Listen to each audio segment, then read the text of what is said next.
Hi, South Dolphins. Mrs. Pilot here. We're reading Charlotte's Web by E.B. White, Chapter 13, Good Progress. Far into the night, while the other creatures slept, Charlotte worked on her web. First, she ripped out a few of the orb lines near the center. She left the radial lines alone, as they were needed for support. As she worked, her 8 legs were a great help to her. So were her teeth. She loved to weave, and she was an expert at it. When she was finished ripping things out, her web looked something like this. A spider can produce several kinds of thread. She uses a dry, tough thread for foundation lines, and she uses a sticky thread for snare lines, the ones that catch and hold insects. Charlotte decided to use her dry thread for writing the new message. If I write the word terrific with sticky thread, she thought, every bug that comes along will get stuck in it and spoil the effect. Now let's see. The first letter is a capital T. Charlotte climbed to a point at the top of the left-hand side of the web. Swinging her spinnerets into position, she attached her thread and then dropped down.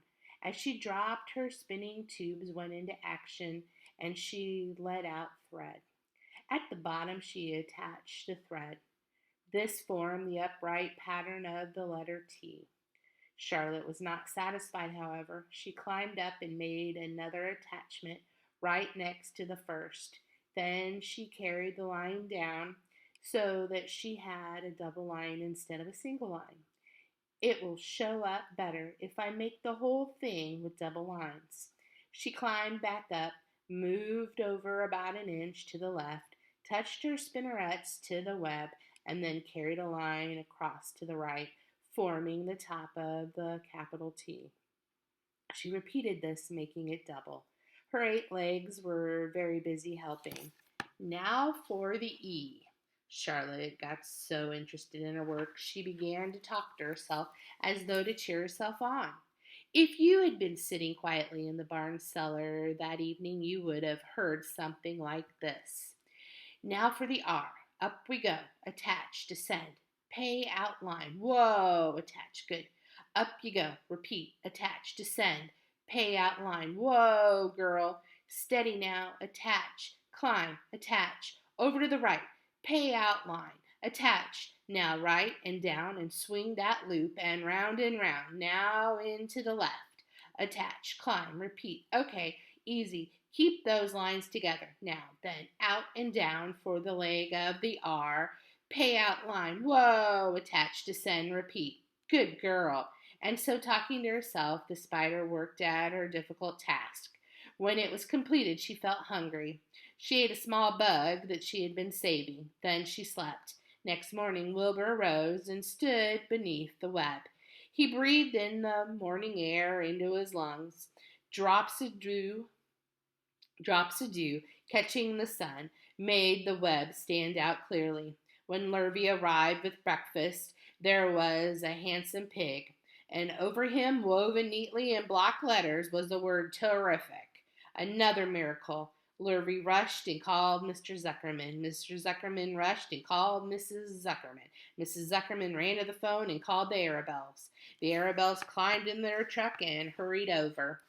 Everybody stood at the pig pen and stared at the web and read the word over and over, while Wilbur, who really felt terrific, stood quietly swelling out his chest and swinging his snout from side to side. Terrific, breathed Zuckerman in joyful admiration. Edith, you better phone the reporter on the Weekly Chronicle and tell him what has happened. He will want to know about this. He may want to bring a photographer.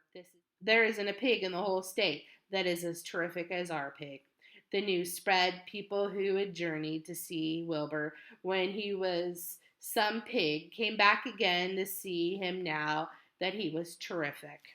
That afternoon, when Mr. Zuckerman went to milk the cows and clean out the tie-ups, he was still thinking about what a wondrous pig he owned. Lurvy, he called, there is to be no more cow manure thrown down into that pig pen. I have a terrific pig. I want that pig to have clean, bright straw every day for his bedding. Understand? Yes, sir, said Larvy. Furthermore, said Mr. Zuckerman, I want you to start building a crate for Wilbur. I've decided to take the pig to the county fair on September 6th. Make the crate large and paint it green with gold letters. What will the letters say? Asked Lurvy. They should say Zuckerman's famous pig. Lurvy picked up a pitchfork and walked away to get some clean straw. Having such an important pig was going to mean plenty of extra work.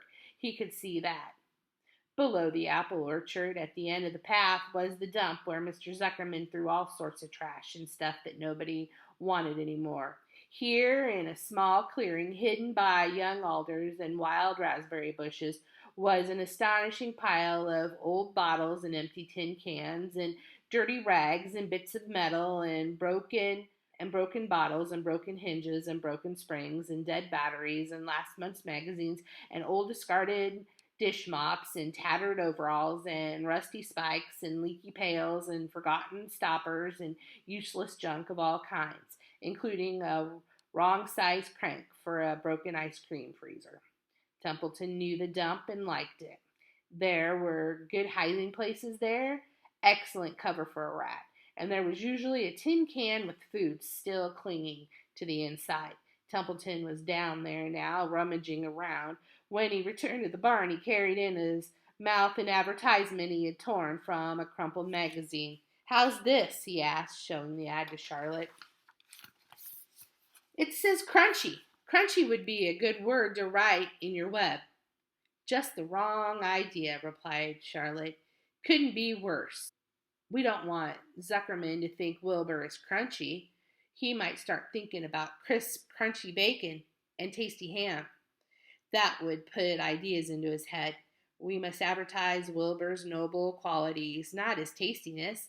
Go get another word, please, Templeton.